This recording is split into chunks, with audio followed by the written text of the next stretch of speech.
Anzjan ta' 72 sena minn Ħażebbuġ ġie arrestat mill-pulizija fil-limiti tal-Mosta brabta maqtil doppju li seħħ tlieta filgħaxija fil-limiti tal-Kunċizzjoni fil-Baħrija.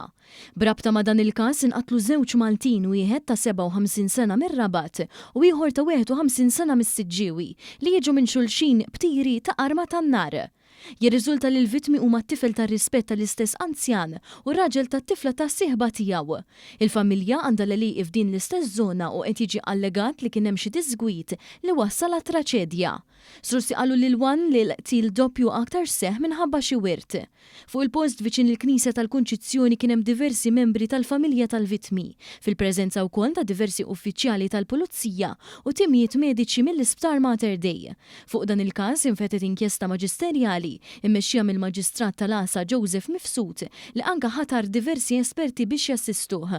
Dan il-każ li ġie solvut fi ftit ħin jingħaqad mas-suċċessi tal-iskwadra tal-omiċidi f'dan il-korp tal-Pulizija li solvit kull omiċidju fl-aħħar 6 snin. Fil-fatt dan l-omiċidju u t-tieni wieħed għal din is-sena.